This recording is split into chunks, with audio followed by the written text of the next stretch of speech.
Quand on dit que le virus, il y a plusieurs versions, serait parti d'un animal, même si d'autres qui pensent qu'il se serait échappé des laboratoires. Plutôt, il y a toutes sortes de théories. Toujours est-il que, LH Kassé, il y a ici l'importance à souligner de la démocratisation des soins, médicaments, vaccins et autres. Tiama Konaté vous dit, en tant que philosophe, comment vous percevez le déni de la maladie et le rejet de la vaccination par certains Sénégalais? Oui, ça n'est pas un phénomène propre au Sénégal, hein? Oui. Le déni de la maladie, encore moins le rejet du vaccin. On a même connu certains pays où des mobilisations ont eu lieu contre le vaccin.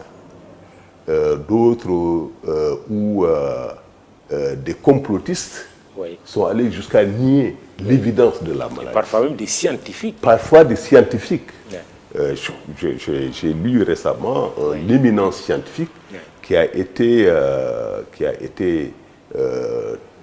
fondamental dans la découverte du VIH, mais qui, bon, je ne vais pas aller plus loin, en tout cas qui doute de tout cela. Alors, a fortiori maintenant le petit peuple. Mais ça, ce n'est pas propre au Sénégal. Vous savez, l'être humain, c'est un complexe. C'est-à-dire, c'est tout un réseau de sentiments, d'affects, ce qu'on appelle les affects en général. C'est-à-dire d'émotions, de peur, un peu d'éros, etc., etc. Il y a ça, mais il y a également la raison. Mais il y a chez certains une telle tension des affects qui expose au déni de même ce qui est évident. A fortiori, cette maladie-là. Parce que vous savez, c'est un virus qui est invisible, vous ne le voyez pas, moi je ne le vois pas. Alors, et certains se disent, mais si mon voisin, je n'ai pas vu mon voisin qui en a, je n'ai pas vu une seule fois quelqu'un qui en a, mais au nom de quoi je croirais à l'existence de ce vaccin-là. J'ai entendu même d'autres dire que, en fait, c'est le Sénégal c'est l'État du Sénégal qui a fomenté tout cela pour faire taire les gens et ainsi de suite. Donc ça fait comme si c'est l'État du Sénégal qui l'avait fomenté. On sait au moins dans ça le que monde c'est faux. Entier. Voilà, ça c'est faux, totalement d'où faux. l'importance de montrer les malades, de montrer les dégâts que cette maladie peut avoir pour que la cause soit entendue, c'est-à-dire que tout le monde sache que c'est une réalité. Absolument. Alors, de la bonne gestion de la pandémie lors des premières et deuxièmes vagues, le Sénégal classé deuxième derrière la Nouvelle-Zélande selon un classement américain, à celle très critiquée de la troisième vague avec le mutant Delta, le gouvernement n'est-il pas tombé dans le piège ou dans la faute du relâchement? Non, écoutez, le relâchement ne saurait être imputable simplement à l'État. C'est un relâchement général. Mais il peut être imputé à l'État. Mais dans le monde entier, les gens ont parlé de la lassitude des populations, à toujours porter le masque, à endurer les restrictions à la liberté, l'enfermement, qui est un autre nom du confinement. Alors, ce qu'il ne fallait pas faire. Mais justement, bon. Oui. Et là, la responsabilité de l'État est quand même très importante. Vous savez, nous, ce qui a caractérisé la gestion du Covid depuis le début jusqu'à présent, c'est le double principe de la fermeté, de la flexibilité, qui signifie également adaptabilité, entre guillemets. Ça veut dire quoi? Ça veut dire que autant à un moment, au début, pendant qu'on ne connaissait pas très bien encore la maladie, il y a eu des mesures, non pas de confinement, mais d'autoconfinement. C'est-à-dire l'État a engagé tous ceux qui n'avaient rien à faire dehors de rester chez eux. Ça, c'était le début. Mais quand il a fallu relâcher, et puis il y a eu des mesures par rapport aux marchés qui ont été fermés, aux lieux de culte qui ont été fermés, aux rassemblements qui ont été interdits, etc.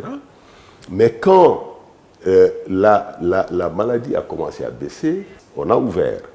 C'est-à-dire, il y a eu, entre guillemets, un relâchement. C'est-à-dire un peu plus de liberté pour les gens de circuler et ainsi de suite. Sauf que l'État, à la différence de nous autres citoyens ordinaires, l'État a l'information, est supposé avoir l'information à temps pour réagir, pour dire faire attention. Est-ce que la faute n'a pas consisté à donner l'impression que c'était fini? Mais non, c'est pas cela. Je ne crois pas que l'État, n'importe quel État dans le monde aujourd'hui, ait une parfaite maîtrise de l'évolution de ce virus-là. Parce que c'est des variants. Et les variants, à mon avis, ne donnent pas trop de marge de manœuvre à un État ou même à la communauté scientifique de prévoir ce qui va se passer dans 1 mois, dans 3 mois. On ne peut travailler que sur des hypothèses. C'est-à-dire des hypothèses peut-être les plus pessimistes aux plus optimistes ou les plus optimistes aux plus pessimistes. C'est comme ça que se pose le problème. Mais quand on a une hypothèse au mois d'avril qui dit attention, une 3e vague peut arriver, l'État peut avoir une telle information. Mais l'État peut avoir une telle information. Oui. Mais en ce moment, qu'est-ce que l'État peut faire?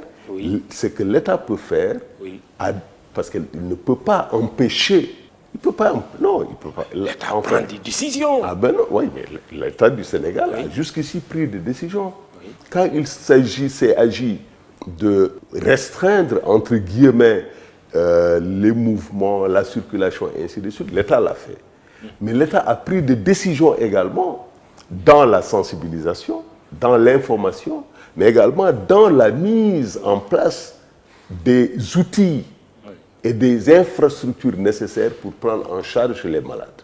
Ça, l'État l'a fait. Maintenant, ce relâchement-là dont vous parliez, mais on l'a noté partout.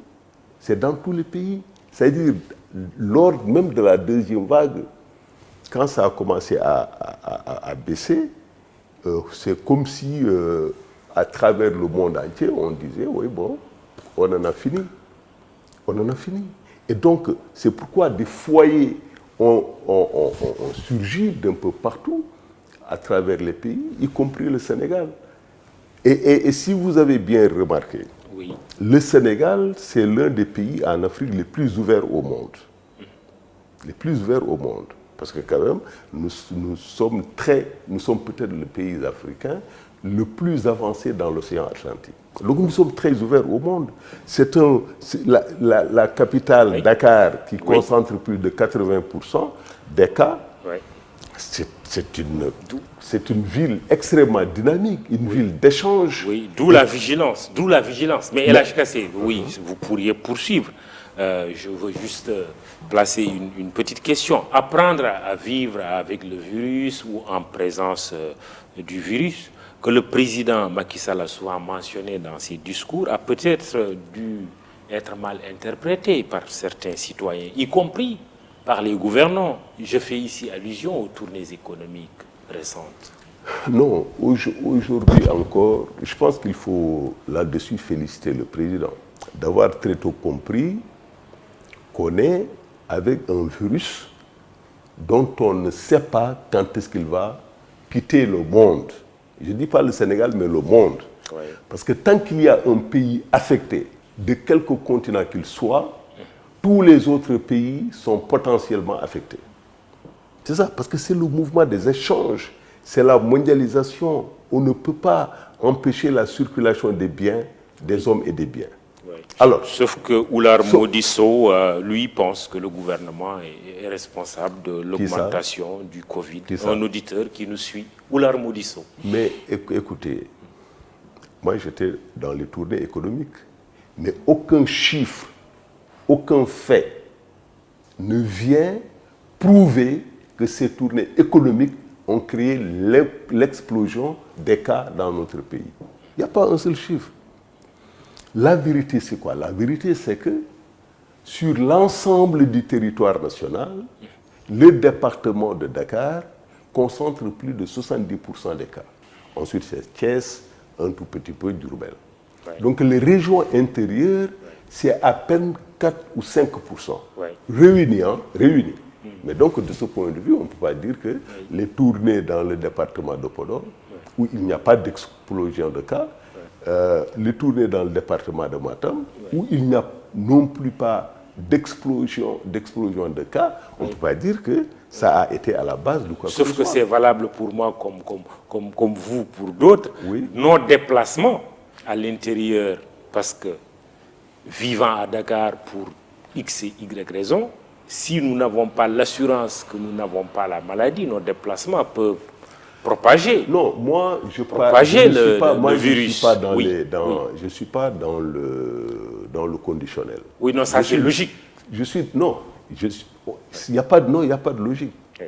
Vous savez pourquoi il n'y a pas de logique dans le cas d'espèce, c'est que nous avons été dans des tournées économiques, Podor, Matam, ok? Mais si nous étions malades, ça veut dire que nous aurions transmis ce virus aux populations. Or, vous avez vous-même, en tant que journaliste, vu les masses énormes qui ont accueilli le président de la République. Pour autant, nous sommes restés 7 jours en plus. Mais pour autant, il n'y a pas eu des cas critiques au niveau de ces régions-là. Sauf que les scientifiques expliquent, c'est-à-dire une explosion peut arriver 1 semaine, 2 semaines après. Mais là, on a fait combien de semaines? Des rassemblements. Mais on a fait combien de semaines après? La 3e vague est là, en tout cas. Oui, elle est là. Oui. Elle est là. Oui. Elle est là. Mais ça, qu'est-ce qui explique cela? L'OMS a tenté de donner des explications précises. Oui. La lassitude de population, l'imprévisibilité des variants. On peut de façon globale dire que la science nous apprend aujourd'hui que des variants peuvent apparaître à n'importe quel moment de l'évolution de cette crise-là. Donc ça, on peut le connaître. Donc il y a la lassitude des populations qui a créé un relâchement mondial.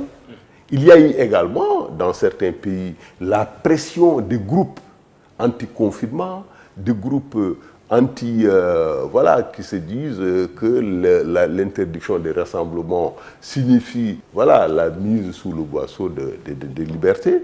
Et donc, on ne peut pas mettre en cause objectivement les tournées économiques parce que aucune corrélation n'a jamais été établie entre les deux phénomènes.